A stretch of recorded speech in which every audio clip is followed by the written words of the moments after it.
Olá, sejam bem-vindos a mais um encontro do Clube do Livro, para a gente ler, né, junto e comentar sobre esse livro magnífico, Jung e o Tarot. Estamos aí no arcano número 6, né? Ainda tem uma boa trajetória pela frente, então eu espero que vocês fiquem comigo, tá? Me dando um like para eu saber que vocês estão gostando, ou um dislike se vocês não estão gostando, não tem problema. Tá? Comentem e entrem lá no nosso grupo do Telegram, que lá a gente conversa, a gente bate um papo, a gente traz ideias, tá bem? Então eu aguardo vocês por lá. Vamos lá. Na semana passada, nós estudamos sobre o Papa. Foi um encontro bem gostoso, bem interessante, para falar do arcano número 5. E agora, nós estamos no arcano número 6. É mais uma reviravolta para o nosso querido personagem dessa trajetória, dessa jornada, que é o Lou, certo? Vamos lá. Vou mostrar aqui a imagem, que hoje eu estou sem ter como projetar aqui para vocês a imagem da carta.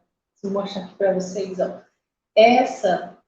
Esse é os enamorados no Tarot de Marselha, certo? E quem tiver o livro, página 137. O enamorado, vítima do erro dourado de Cupido. Na carta anterior, vimos dois seres humanos idênticos, de costas voltados para nós, ajoelhados diante de uma figura de dimensões humanas, sobre-humanas. Como padres, esses dois se apartaram do mundo terreno da carne e dos problemas práticos do reino do imperador. Procuram a comunhão, não primariamente como o seu semelhante, mas como um Espírito Santo personificado pelo Papa, que lhes ocupa o palco central da consciência. Eles se inclinam diante da sua sabedoria superior e do seu poder semelhante ao de um Deus, a fim de que lhes guie a vida e os observa e os absorva dos pecados. A gente viu, né, no arcano do Papa, que ele é o guia, o mestre, né, para guiar a humanidade novamente, reconectar a humanidade à divindade. Então, aqueles dois personagens ali na frente estavam ali precisando de um conselho, precisando de um guia, e tinham um Papa como sendo esse guia. Tá? Seja como for, a ação dramática da carta número 5 é antes apresentada como um cerimonial coletivo do que como confrontação individual. Naquela cerimônia, como membros da audiência papal, os padres representam um papel relativamente passivo, vieram pedir e receber, mas do que contestar e debater. Tá? Aquelas figuras da carta número 5 do Papa. Já na carta número 6, o enamorado assinala um desvio desse estilo de procedimento em quase todos os sentidos. Primeiro que tudo, dramatiza um problema específico e muito humano. Um moço envolvido com duas mulheres. Pela primeira vez na série do Tarot, a figura central não é pintada como um personagem mágico ou divino. Parece um ser humano comum que enfrenta o mundo e seus dilemas com os pés solidamente plantados na realidade de todos os dias. A diferença dos dois padres retratados na última carta mostra-se como um indivíduo que ostenta traços e trajes específicos, simbolizando assim um passo à frente na evolução da consciência, um passo para a percepção individual e para longe da consciência do grupo, orientada por fora. Podemos ver nesse moço a personificação do jovem e vigoroso ego, pronto para enfrentar a vida dos seus problemas e seus problemas sem a ajuda de ninguém. Não há aqui nenhuma figura de autoridade ao seu alcance para a qual possa apelar em busca de ajuda. Precisa, portanto, encontrar dentro de si mesmo a força para enfrentar a confrontação. Precisa assumir sozinho a responsabilidade por qualquer ação que pratique em relação a ele. Agora, o seu problema está fora, a luz franca da consciência, onde ele e nós podemos reconhecer a forma triangular familiar, certo? Então, é a primeira vez que a gente vê pessoas desenhadas aqui no tarô como pessoas mesmo, seres humanos, né? A gente vê um rapaz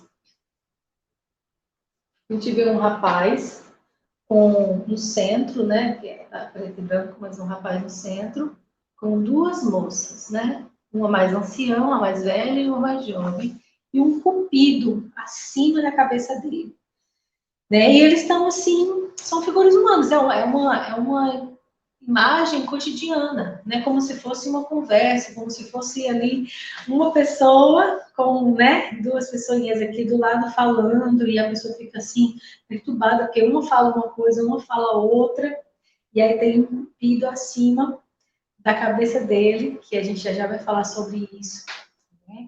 Mas é o momento do indivíduo, né? Se a gente colocar aqui o nosso personagem, o louco, é a hora da jornada em que o nosso personagem ele precisa escolher por ele mesmo. Ele precisa escolher pelo seu coração, ele precisa escolher usando a sua intuição, usando o seu amor, ele precisa escolher, né? Não mais pedir ajuda a um papa, a um pai ou a uma mãe, mas sim ele mesmo, né? Ele mesmo confiando ali na própria escolha, sabe? Confiando que ele vai precisar enfrentar e escolher para sair desse dilema muito pessoal, muito íntimo. Na psicologia dos homens e das mulheres, as figuras masculinas simbolizam de ordinário consciência, consecuções intelectuais e espírito. As femininas, mais uma vez na psicologia de ambos os sexos, simbolizam o aspecto do corpo, emoções e alma. É evidente que o rapaz na figura está emocionalmente envolvido com as duas mulheres, de corpo e alma. Talvez uma delas lhe fale mais a paixão sexual, ao passo que a outra lhe domina os sentimentos secretos e os esforços espirituais. Como quer que seja, cada uma exerce uma influência definida sobre o pobre sujeito, literal e psicologicamente falando. Pois a mulher de postura mais imponente, à nossa esquerda, que é a mais velha, né, que parece usar uma touca, tem a mão possessivamente colocada no ombro do moço, enquanto a loira, à direita, parece tocar-lhes mais de perto o coração. Acima dos três, e aparentemente ignorado por eles, um arqueiro alado, também visa ao coração do jovem. Talvez o arqueiro tenha alguma relação com a loira, ou seja, de certo modo, um aliado seu. Aqui a gente pode fazer a analogia, né? Eu acho que ela vai falar um pouquinho mais sobre isso no decorrer do texto, do capítulo, mas é como se fosse o dilema assim, de um jovem entre a sua mãe e a pessoa que ele está enamorado, né? Apaixonado ali, um jovem que ele está apaixonado. O amor, né? O amor de juventude, o primeiro amor. E aí fica ali entre a mãe que é o conhecido, que é o confortável, né? E a outra pessoa, que é o amor, que é para fora, que é a novidade, que é a paixão, que é o prazer, que é o mundo mais desconhecido e novo, certo? E aí a manhã toca aqui no ombro, que é o conforto, né? E a outra toca um pouquinho aqui, próximo do coração.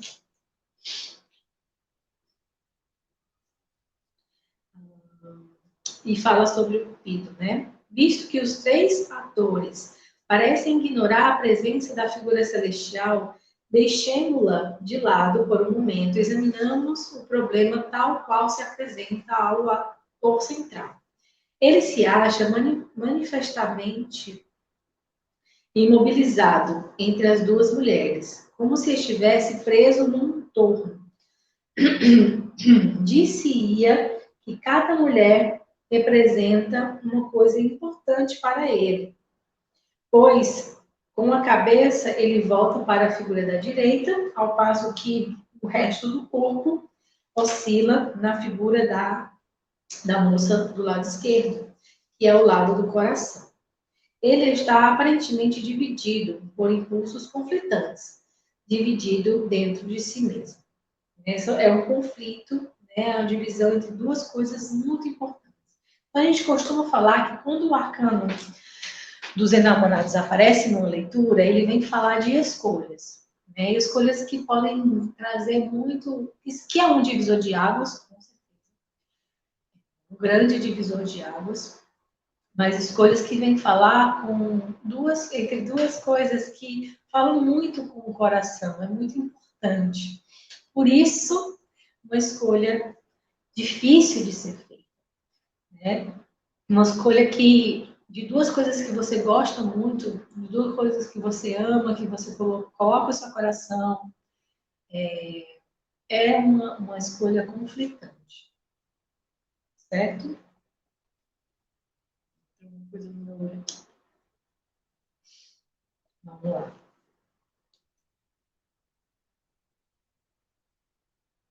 Cada uma das mulheres exerce um puxão lunar hipnótico, uma atração mágica sobre ele, cada qual parece pertencer de modo compulsivo e misterioso.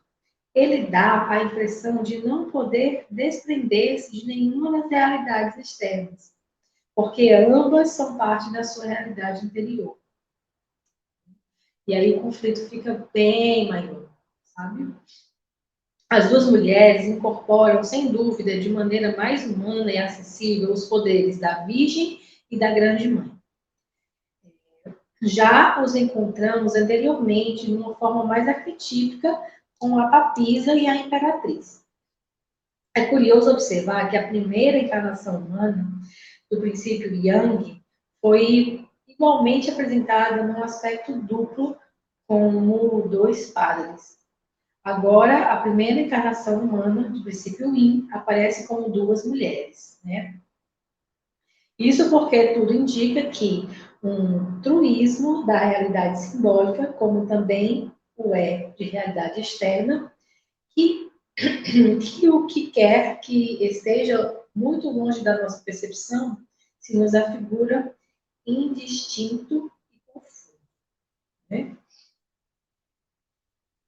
A consciência recém-emergente, como a distância física, produz a miúde uma espécie de visão dupla, de modo que o que aparece em sonhos ou outro material simbólico é princípio como aquelas mulheres, padres, ou seja lá o que for, será mais tarde focalizada como um indivíduo. Tá, o que ela está querendo falar aqui, né? É que o aspecto dual do princípio masculino veio aparecer primeiro no arcano número 5 com os dois padres, duas figuras masculinas. E a dualidade, né, do princípio feminino veio aparecer aqui com essas duas mulheres, com esse rapaz no centro, certo?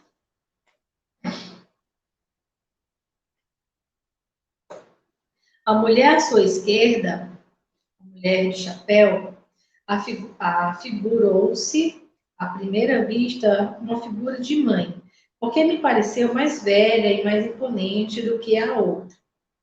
Pode ser ou pode não ser a mãe literal do rapaz, mas de qualquer maneira representa um tipo maternal, alguém que oferece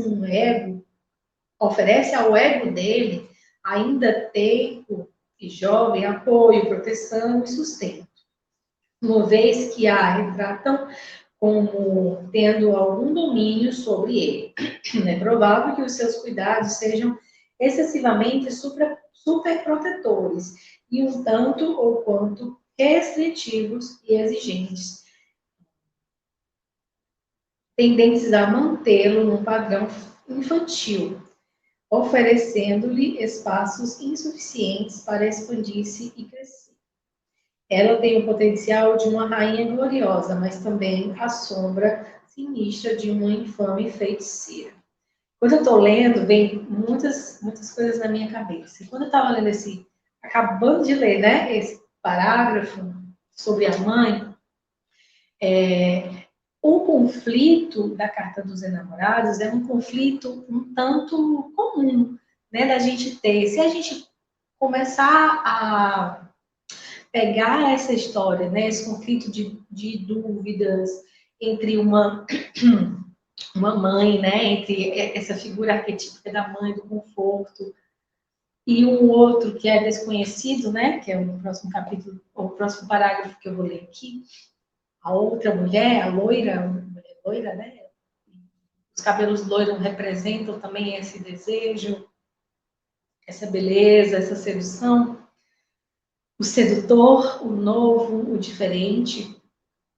A gente pode adequar esse conflito a qualquer outros conflitos na nossa realidade. Seja lá um conflito amoroso, como fala aqui, né, dos enamorados, mas qualquer tipo de conflito.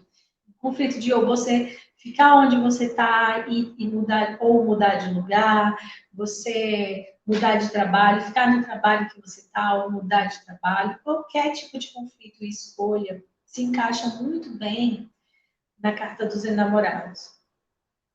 Né? Que é, por exemplo, se a gente olhar para essa figura arquetípica da mãe, do confortável, eu posso remeter aos padrões, né? Os padrões que esse indivíduo aprendeu ali na infância, esse padrão de ficar aqui mesmo, aqui que é confortável, mas tá sufocante, né? Esse padrão de escolher o que é mais comum, o que é mais conhecido, o padrão do medo, o padrão de nunca sair, nunca se experienciar coisas diferentes. E o chamado, vamos dizer assim, né? O chamado para fazer o diferente, para mudar, o inovador, o apaixonante, o instigante, o diferente, né? Os dois lados da moeda, as duas escolhas aí. Quando a gente está estudando só os arcanos maiores, mas se a gente colocar nos arcanos menores, todos os números 2, né? 2 de paus, 2 de espadas, 2 de copas e 2 de ouros, tem essa ideia da escolha e da dualidade, como tem aqui nos enamorados. A diferença é que os enamorados, ele fala de algo mais divisor de águas, que é como se fosse uma escolha que a nossa alma precisa fazer. Né? Não sei se vocês já sentiram isso, mas algumas vezes na nossa vida, a gente sente de fazer determinadas coisas que a gente não tem explicação. Simplesmente vem assim, eu preciso fazer isso. Por que você precisa fazer isso, né? Podem perguntar e vocês, eu não sei, mas eu sei que eu preciso fazer. Eu sei que eu preciso seguir por aqui. E é mais ou menos o que a Carta dos Enamorados fala, né? Saindo desse padrão aí da mãe, né? E vamos para o outro, para o oposto, que é a jovem. A jovem loira, cujos cabelos são tão parecidos com o dele, que que pode ser o seu equivalente feminino, sua anima ou imagem da alma. Anima é o termo empregado por Jung para indicar a figura feminina dos sonhos e visões dos homens, que representa o lado feminino inconsciente. Só lembrando, tá? A gente já falou sobre isso. O fato de aparecerem o moço e a moça terem cabelos semelhantes indica que ele inconscientemente tem um relacionamento, eles têm um relacionamento. Ela pode ser uma princesa, uma prostituta, uma nobre, uma inspiradora ou petulante ou exigente. Ao serviço do eu mais profundo da jovem, ele talvez escalasse as alturas, mas, como escravo da sua vaidade, talvez perdesse a vida. Né? Também tem um lado negativo aí, né? Esse lado de olhar para essa figura da jovem como um aspecto feminino dele, né? Não estou falando, aqui a gente não está falando de sexualidade, gênero, não. A gente está falando dessa energia que existe em todos nós. E Jung chama essa energia feminina, né? Esse lado feminino, esse aspecto feminino, não me entenda mal, um anima os homens, né? As figuras masculinas. Talvez ela seja essa figura feminina, essa energia feminina nele, que está empurrando ele para outro lugar, para ir adiante, sair de onde ele está e ir adiante. Certo? Mas pode ser também uma energia muito vaidosa, uma energia manipuladora, né? Que é colocado aqui.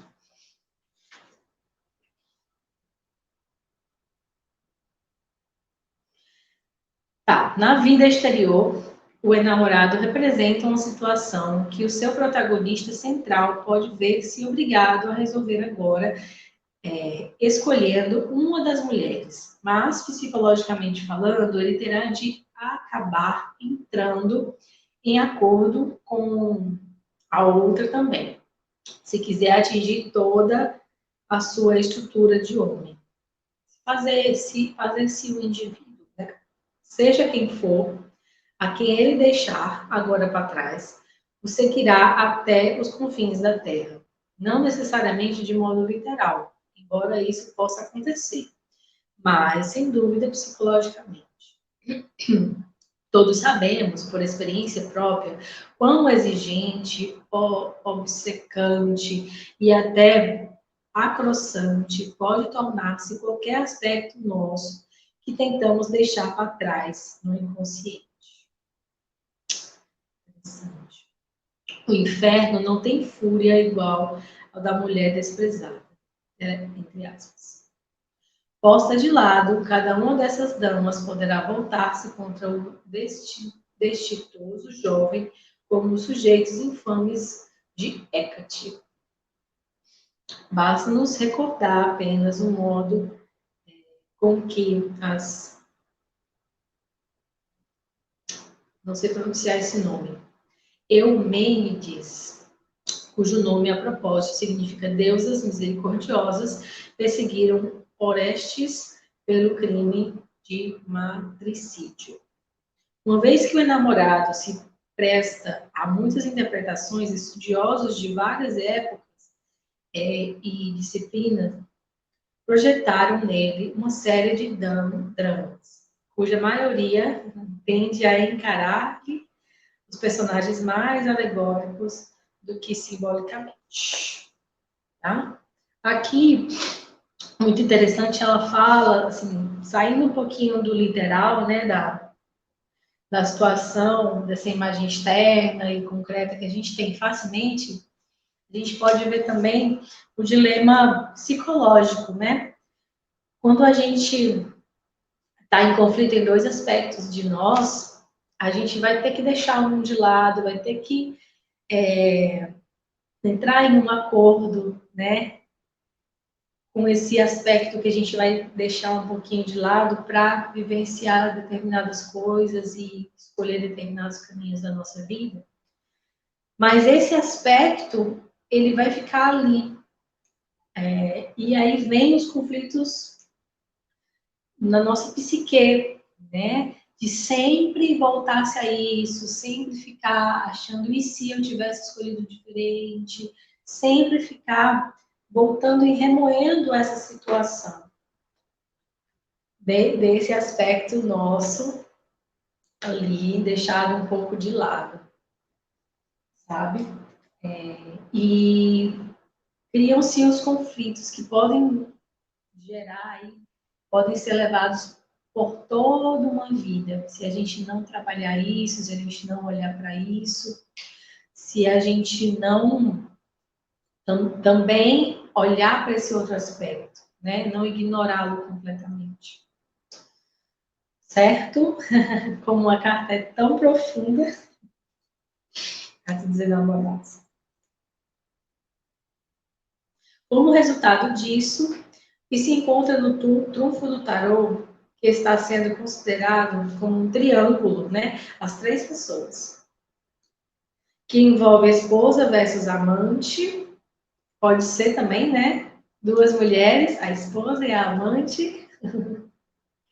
Essa figura mais matronal logrará menos simpatia hoje do que a outra. Né? Essa forma de triângulo, número 3, e aqui é o 3, né, ao quadrado, é o 6, certo? É o número 6, são dois triângulos aí. Estou vendo o que eu posso falar, porque eu não posso ler o capítulo inteiro, certo?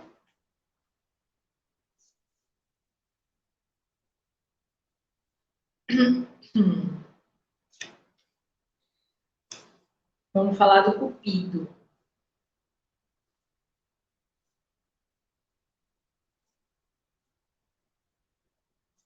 No caso do enamorado, em nossa estampa do tarô, o emergir do seu casulo de inconsciência pode ser a primeira opção difícil que a vida lhe apresentou. O destino bondoso e cruel, ao mesmo tempo, ofereceu a este moço a preciosa prima matéria do que os alquimistas denominam com justeza a grande obra. Aparentemente, ele precisa fazer uma escolha e assumir a responsabilidade por tudo que resultará da escolha. Entretanto, como podemos ver plenamente, o fator divino que trabalha nas suas costas e sobre a sua cabeça influirá na decisão. Certo? O Cupido. Não fora o arqueiro alado com a sua seta mágica, e o nosso herói poderia estar empalado nos cornos do seu dilema até a consumação dos séculos. Quem é o arqueiro alado? É o Cupido, com o seu arco e a sua seta. Quando comecei a datilografar este parágrafo, o louco do tarô pregou-me uma peça. Em resultado disso, vou pular isso aqui, tá? Ela tá falando do Cupido.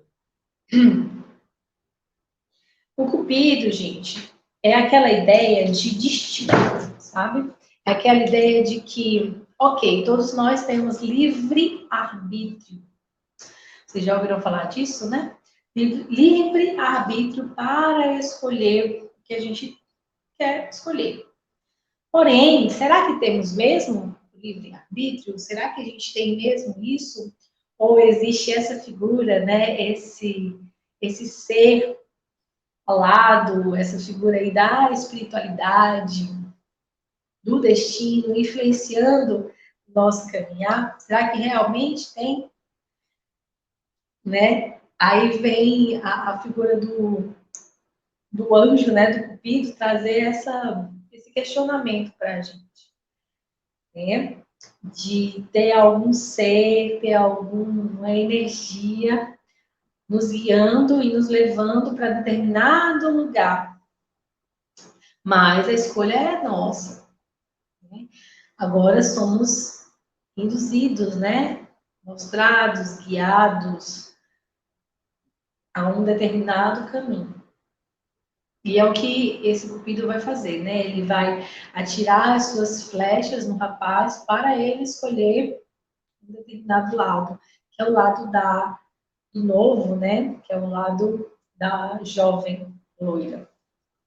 Sair ali do berço da mãe e ir para o mundo, né?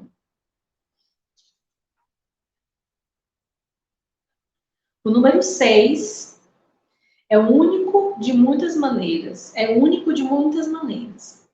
Pitágoras chamou-lhe o primeiro número perfeito, porque as suas partes alíquotas somadas dão o mesmo 6. 6 é também o número da completação. No relato do Gênesis, o Senhor criou o mundo em 6 dias. Simbolicamente, o 6 é retratado como uma estrela de 6 pontas. Essa estrela se compõe de 2 triângulos, um deles com o ápice apontado para o céu e outro com um ápice apontado para baixo. O superior é conhecido como o triângulo do fogo e o inferior como o triângulo da água. Também há alusão com o yin e o yang, né? Os polos aí. Dessa maneira, o espírito masculino e a emoção feminina se juntam para criar uma forma nova e brilhante, uma estrela que guiará o herói em sua jornada. O triângulo superior aponta para Eros, o destino. A quixotesca figura dos céus sobre a qual não temos domínio algum. E o triângulo inferior aponta para baixo, o reino da escolha humana. Aqui esses elementos se unem para criar a estrela do destino humano. Uma força que inclui o transcendente, que inclui e transcende a ambos. A estrela de 6 pontas é o grande símbolo de Salomão, em que o macrocosmos e o microcosmos se entrelaçam, simbolizando a máxima hermética, como em cima, assim embaixo. É um sinal de Vishnu. Representa o casamento místico de Shiva e Shakti. E também o escudo de Daniel e o sinal egípcio da regeneração. Uau, interessante. Né? Essas ideias se refletem no número 6, o único número considerado ao mesmo tempo masculino e feminino. É isso. Interessante, né? Quando a gente vai olhar a numerologia do número. E o arcano do enamorado, ele tem muito o que se falar. É muito intenso, é exatamente essa união do feminino e masculino para criar algo novo. Nesse número 6, todos os 6 do tarô.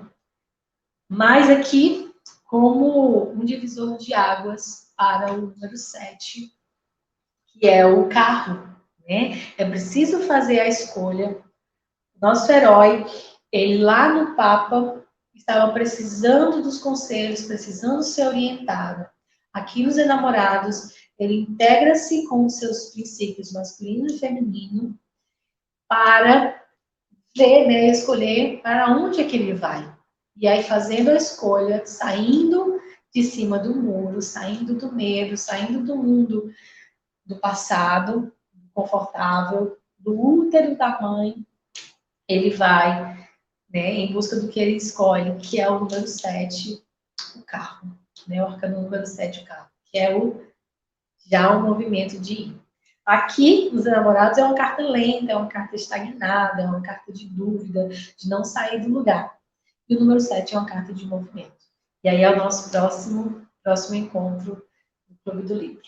Tá? Espero que vocês tenham gostado. Qualquer dúvida, a contribuição, né? Se vocês querem fazer alguma contribuição, vocês podem comentar aí nos comentários ou lá no grupo do Telegram.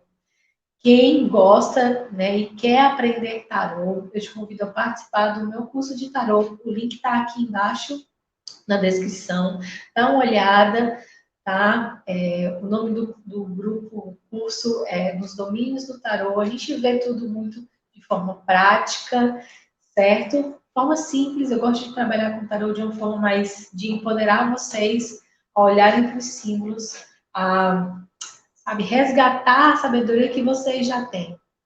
Né? Eu não sou detentora de todos os conhecimentos, mas eu posso ser aquela que vai apertar os seus botões, aquela que vai instigar você a despertar essa sabedoria em você, certo? Então, até o nosso próximo encontro para mais estudos sobre o tarot.